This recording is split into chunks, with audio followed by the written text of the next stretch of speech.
Hello friends, आज हम continue कर रहे हैं अपने क्लास 7th का चैप्टर नंबर 4 हिस्ट्री का द मुग़ल एम्पायर, जिसका आपने पार्ट 1 कल देख लिया था।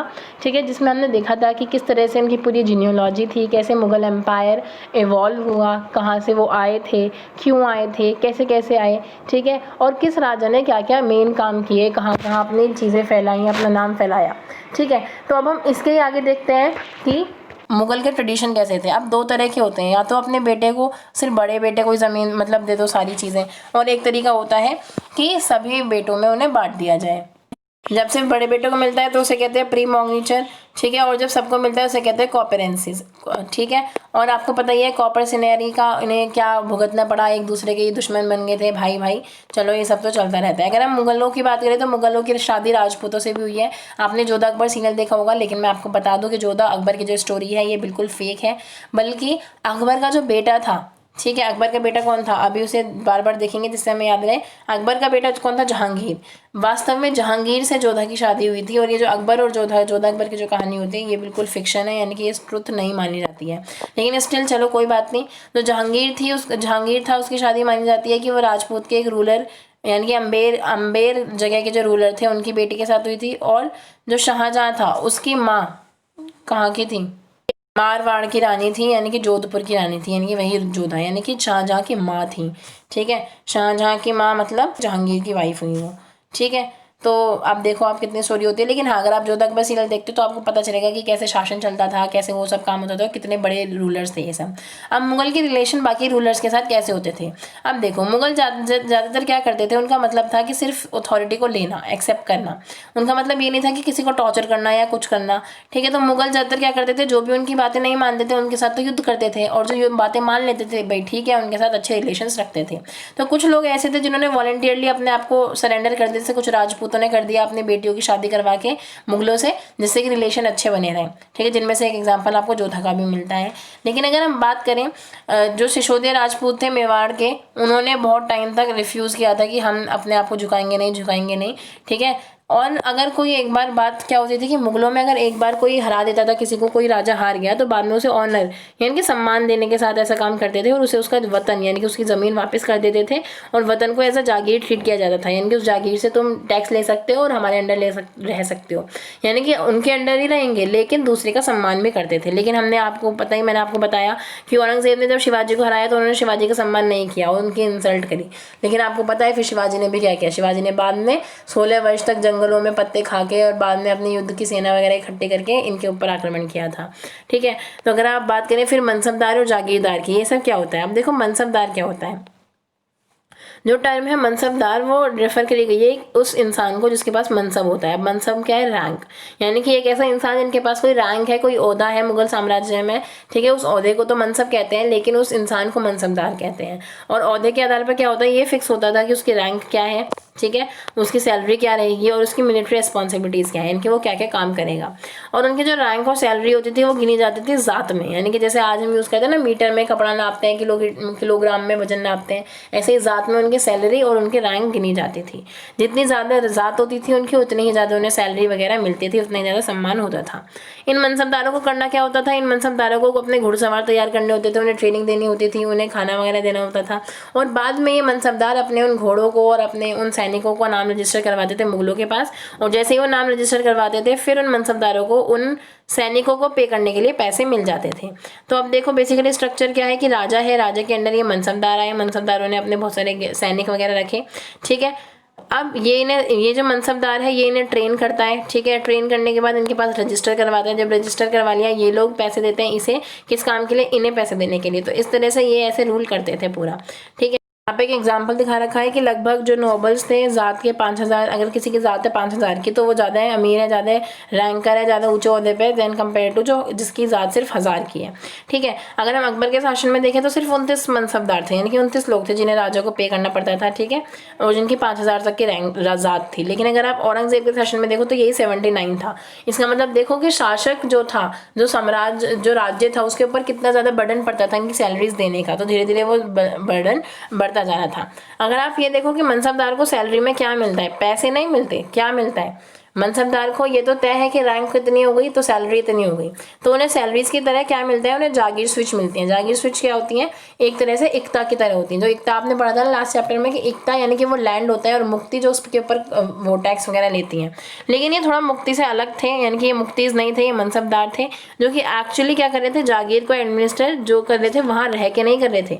मुक्ति लोग तो वहाँ रह के एडमिनिस्टर करते हैं, वहाँ पे रह के शासन का ध्यान रखते हैं, लेकिन ये लोग वहाँ रहकर करें ना करें ये डिपेंड करता है, ये इनकी मर्जी है, कोई कंपलसरी नहीं था। सिर्फ इन्हें क्या करना होता था कि रेवेन्यू लेने का इनके पास अधिकार होता था, यानी कि टैक्स वो ले सकते थे। इसके अलावा देखें तो अकबर के शासन में तो जागीर थी, उन्हें बहुत ही ध्यान से मतलब देखा जाता था, उन्हें नापा जाता था, मतलब ये सब देखा जाता था, सैलरी वगैरह मनसबदार की उसी के बराबर होती थी। यानी कि जो जागीर थी जितना उनसे टैक्स आता था लगभग उतनी ही सैलरी मनसबदार की होती थी। लेकिन अगर हम औरंगज़ेब के सीज़न में देखें तो आपको पता चलेगा कि जो एक्चुअल रेवेन्यू था वो बहुत ही ज़्यादा कम हो चुका था जितनी उनकी सैलरी थी उससे। यानी कि अब ये इन्होंने काम क्या करा था, ये फ़ायदे के लिए किया था। जैसे मान लो राजा है, ठीक है, फिर ये मनसबदार हुए और इनके अंदर ज़मीन आ गई, तो ज़मीन से जितना टैक्स आया, ठीक है, टैक्स तो राजा को मिल गया, ठीक है, और यहाँ से इन्हें सैलरी मिल गई और ज़मीन थोड़ा सा सैलरी इन्हें मिल गई, ठीक है। बाद में क्या हुआ औरंगज़ेब के टाइम पे जो इनसे टैक्स आता था वो तो कम आने लगा, ठीक है, और इनकी सैलरी बढ़ने लगी। यानी कि ज़ात तो इनकी बढ़ती जा रही थी, लेकिन यहाँ से सैलरी या टैक्स आ ही नहीं रहा था। जब यहाँ से टैक्स नहीं आएगा तो इन्हें ये पे क्या करेंगे, तो औरंगज़ेब के शासन पर बहुत ज़्यादा प्रेशर पड़ गया था इसीलिए, ठीक है। तो इसलिए वो ज़्यादा सक्सेसफुल राजा नहीं माना जाता, ठीक है। कहीं ना कहीं हम अकबर और औरंगज़ेब को कंपेयर कर रहे हैं यहाँ पे। इसके अलावा देखा जाए तो अब धीरे धीरे जो मनसबदार के नंबर थे वो भी बढ़ने लगे थे, यानी कि अब ज़्यादा मनसबदार हो गए थे और जागीर कम थी, यानी कि लैंड कम थी लेकिन उनके मनसबदार बहुत ज़्यादा हो गए थे। तो अगर किसी मनसबदार को कभी जागीर मिल जाती थी तो वो क्या करते थे, कोशिश करते थे कि इसका हम खून चूस लें, जितना हम टैक्स ले सकें ना उतना टैक्स निकाल लें। जितना भी टैक्स लेंगे, अब जितना राजा को चाहिए होगा वो तो राजा को दे देंगे, बाकी बचा हुआ उनके पास रह जाएगा, ठीक है। तो इसलिए बहुत ज़्यादा क्या होने लगा कि जो लोग थे, किसान थे, उन्हें बहुत ज़्यादा सफ़र करना पड़ा, बहुत ज़्यादा मतलब उन्हें बिल्कुल प्रताड़ित करके रखा गया।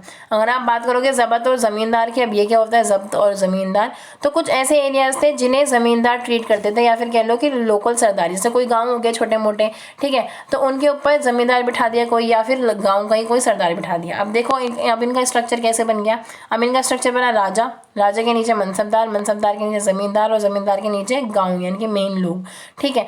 तो अब क्या सीन हुआ, ये जो ज़मींदार थे ना, ये या तो इसका हिस्सा ही होते थे, यानी कि यहीं से सरदार निकल के आता था, या अलग से उसे पे कर दिया जाता था, यानी कि वो अलग से अपॉइंट कर दिया जाता था। ज़्यादातर उसी का हिस्सा होता था, जो कि पावरफुल आदमी होता था ना सरदार का, सरदार वही सरदार बन जाता था, ठीक है। अब यहाँ पे देखो शाहजहाँ की फोटो आपकी बुक में दे रखी होगी, फिगर 6, उसमें दिखा रखा है कि किस तरह से करप्शन होता था शाहजहाँ के टाइम पे, इस सब कामों में वो सब लिया जाता था, यानी कि लालच वगैरह था लोगों में और ब्राइब ली जाती थी, यानी कि रिश्वत दी जाती थी।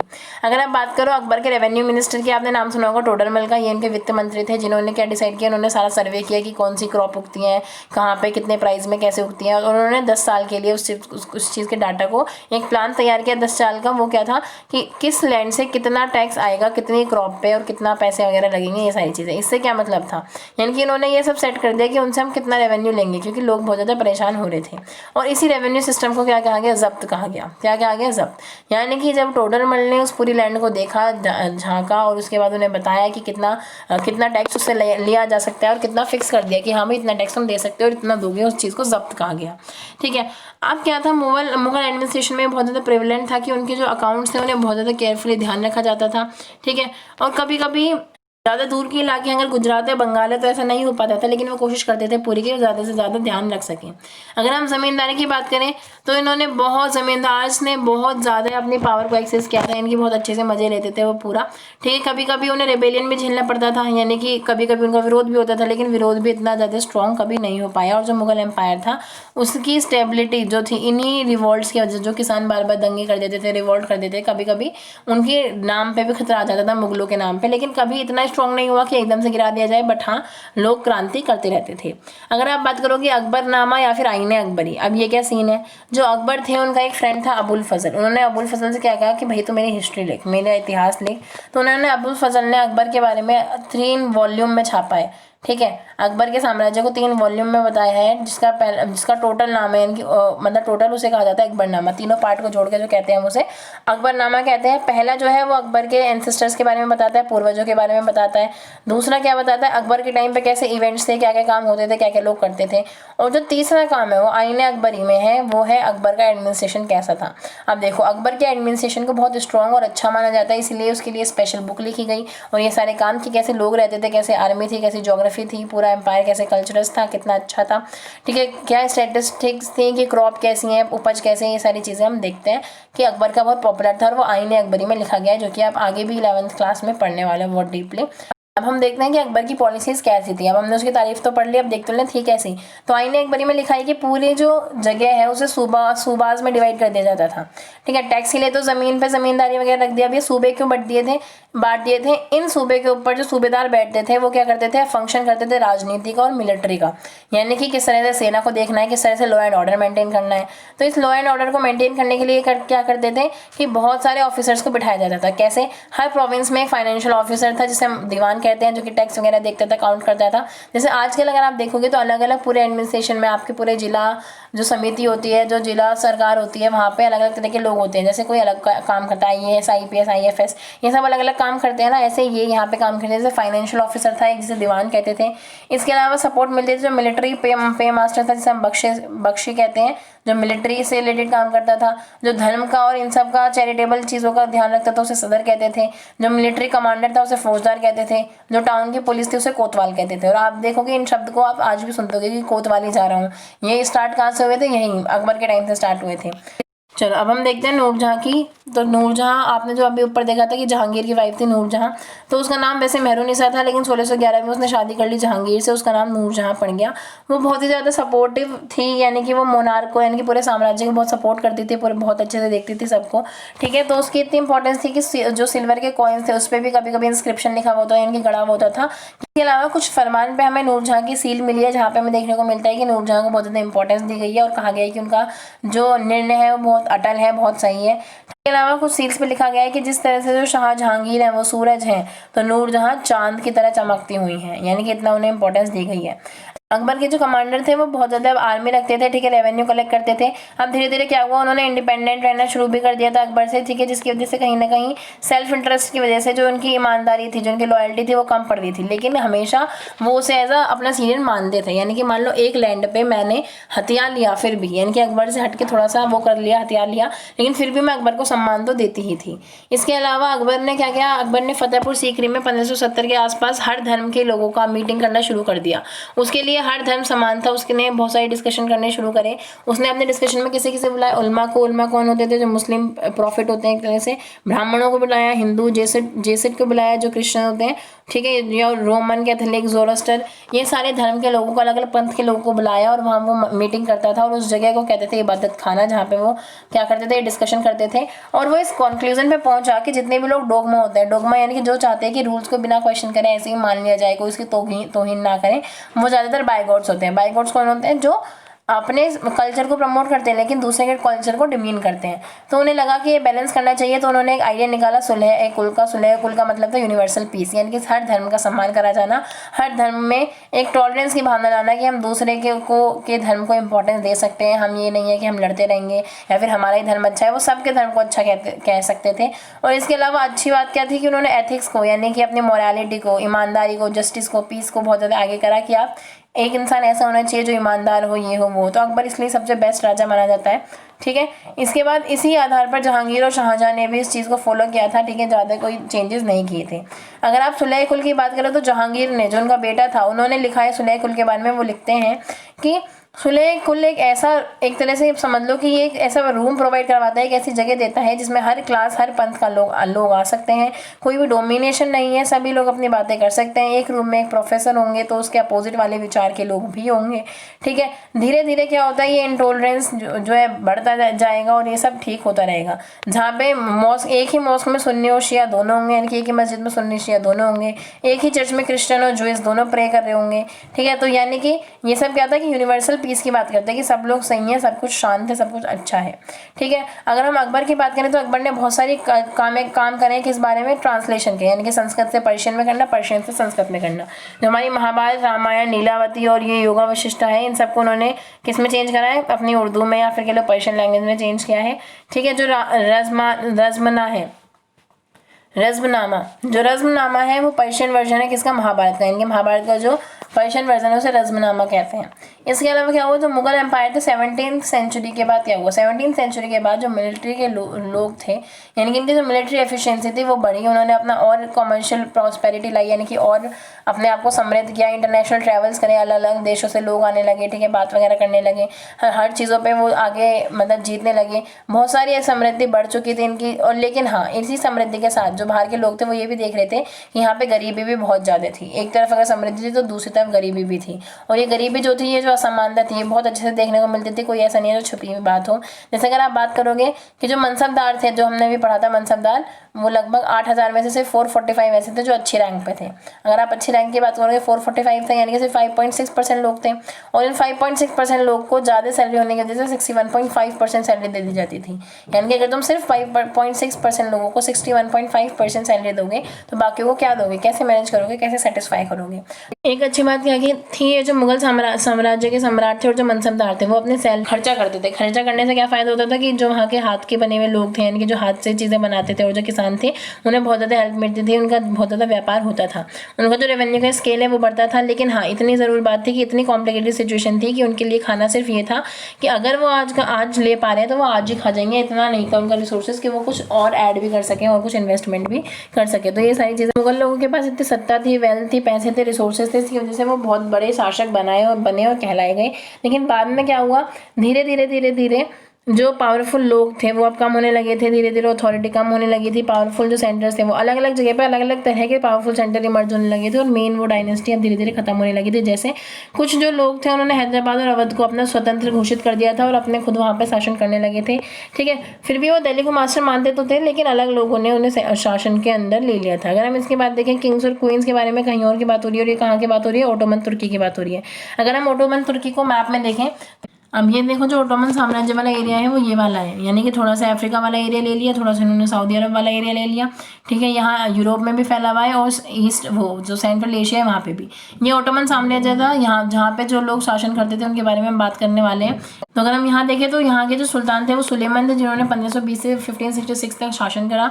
हंगरी में भी पहुँच गए, यानी कि वो एशिया में पहुँच गए, ऑस्ट्रिया वगैरह से उन्होंने शुरुआत करी थी, सबको अपने अंदर लेके गए। बगदाद, इराक, अफ्रीका जो मैंने पूरा आपको दिखा दिया कि ये सारा एरिया था इनके अंदर। ठीक है, उन्होंने अपनी ओटोमन नेवी को कंस्ट्रक्ट किया, इनकी दोबारा से बनाया और उनमें चेंजेस करे। ठीक है, इसके अलावा अरेबियन सी में उनके जो पुर्तगाली लोग थे वो इनके चैलेंजर्स बन गए। ठीक, ये सारी चीज़ें होती रहती थी। जो मोनार्क था उन्होंने उसे टाइटल दे दिया था इस मोनार्क को, यानी कि इस पूरे वंश को टाइटल दे दिया गया था अल कानूनी। अल कानूनी क्यों दे दिया गया था, क्योंकि ये लॉ गिवर थे, यानी कि बहुत सारे सरकार ने, यानी कि साम्राज्य ने बहुत सारे लॉ बनाए कि लोग क्या कर सकते हैं, क्या नहीं कर सकते, कितना कर सकते हैं। ठीक है, बहुत सारे लॉज की वजह से ना ऐसा कहा गया, बहुत ही ज़्यादा टैक्स भी लगाए गए इनके ऊपर। और बाद में 17th सेंचुरी के बाद पब्लिकली ये थोड़ा डिमीन हो गया, इनके लोगों ने इसे इसकी सत्ता मानने से मना कर दिया। अब वो आपसे कह रहे हैं कि अकबर के टाइम के बाकी राजाओं को भी देखो, अगर आप चाहो तो देख सकते हो। अगर आप कीवर्ड्स की बात करें जो कि आपका एक तरह से समरी भी हो जाएगा, तो मुगल लोग कौन थे, जो कि एक तरफ से मंगोल के और एक तरफ से वो तैमूर लोग थे, उनके वंशज थे। मनसब आपको पता ही है, जो मनसबदार होते थे, यानी कि जिनके पास कोई रैंक होती थी। ठीक है, वो मनसब होते थे। जागीर, यानी कि जो उन्हें एज अ रेवेन्यू मिलती थी, यानी कि जो मनसबदारों को एज अ सैलरी जगह मिलती थी उसे जागीर कहते थे। ज़ात की होती है जो उनकी रैंक होती है उसे ज़ात कहते हैं। सवार क्या होते हैं, घुड़सवार, जो उन्हें मिलिट्री एक्सपीडिशन के लिए तैयार करने होते थे। सुलह कुल वो आइडिया है जिसमें हर तरह के धर्म का सम्मान हो, हर तरह की बात को डिस्कस किया जाए। प्रीमोगनीचर क्या था कि जो पहला बेटा है उसे ही सारी लैंड मिल जाएगी। कॉपर सिनेरी क्या था, कॉपर सिनेरी क्या था कि जो बेटा है वो जो पिता है उसकी सारी प्रॉपर्टी बेटों में समान बट जाएगी। जब्त क्या होता है, वो जो तरीका तो टोडरमल ने निकाला था कि उसने पूरी लैंड को नापा, कितनी ज़मीन पे कितनी खेती हो सकती है और कितना टैक्स लिया जा सकता है, उसे जब्त कहते हैं। और ज़मींदार जो टैक्सेस को कलेक्ट करते थे किससे, गाँवों से सीधा, खेतों से सीधा, किसानों से सीधा, उन्हें ज़मींदार कहते थे। मैप आप कर ही लोगे कि मनसब कौन थे, मंगोल, सिसोदिया राजपूत, राठौर राजपूत, नूरजहां सूबेदार। अब देखो जो ऊपर देखोगे तो भी आप कर दोगे कि मिर्ज़ा हाकिम के जो हाफ ब्रदर थे, ठीक है, वो कहाँ के, वो थे काबुल के थे, आपको पता है। ठीक है, दक्कन के जो सुल्तान थे द फर्स्ट दक्कन सल्तनत वर बेरार, कंदेज, अहमदनगर और कौन सा था, गोलकुंडा था, ठीक है, और मालवा था, ठीक है। ऐसे आपको सारे कर दोगे।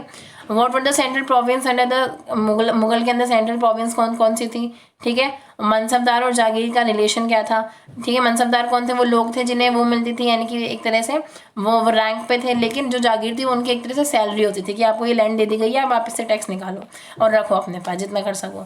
फिर जो ज़मींदार लोग थे उनका रोल क्या था कि वो सारी चीज़ों को ध्यान रखते थे, टैक्स इकट्ठा करते थे, ये सब चीज़ें। How were the debates with religious scholars, यानी कि अकबर का जो आइडिया था कि वो रिलीजियस स्कॉलर्स के साथ डिबेट करेगा, वो कितना सही था और कितना सही नहीं है, आपको बताना है कि भाई सही था, सबको सम्मान मिलना चाहिए, ये सारी चीज़ें, ठीक है। जो मुगल तरीका है, जो मुगल एम्फेसिस है वो है Timurid and not the Mongol descent. आपको ये बताना है कि इसमें बताना है कि जो मुगल थे वो अपने आप को टिमोराइड क्यों बताना चाहते थे और मंगोलों को अपना पूर्वज क्यों नहीं बनाना चाहते। आपको पता ही है कि वो बर्बर जाति के थे, उन्होंने बहुत सारे मास्कर करे थे, इसीलिए ये सब हुआ था। अब कितना इंपॉर्टेंट था इनकम मुगलों के साम्राज्य में सैलरी के लिए या फिर स्टेबिलिटी के लिए, इनकी कितना इंपॉर्टेंट हो जाता है रेवेन्यू का आना, ठीक है। अगर रेवेन्यू आएगा तभी सारी चीज़ें स्ट्रॉन्ग चलेंगे, क्योंकि मनसबदार तभी काम करेंगे, ये सारी चीज़ें, ठीक है। जो मुगल थे, why was it important for the Mughals to recruit mansabdar from diverse background and not just Turanis और ईरानीज। हाँ, जो मुगल लोग थे उन्होंने सिर्फ तुरानी और ईरानी को ही मनसबदार नहीं बनाया था, कोई मराठा भी लिए थे, सारे हिंदू भी लिए थे, मुसलमान भी लिए थे, हर तरह के धर्म लिए थे, इंडियन मुस्लिम भी लिए थे। तो ऐसा उसने क्यों किया था, सिर्फ तुरानी ईरानी क्यों नहीं लिए थे, क्यों, क्योंकि उसे हर तरह के लोगों को अपने अंदर इकट्ठा करके रखना था। क्योंकि अगर एक भी ग्रुप को अलग फील हुआ तो क्या होगा कि वो हमसे हट जाएगा, तो उसका मोह भंग हो जाएगा। तो ऐसे ही ये सारे क्वेश्चन हो जाएंगे। कोई क्वेरीज हो तो आप नीचे पूछ सकते हो। इसी के साथ बाय बाय, टेक केयर।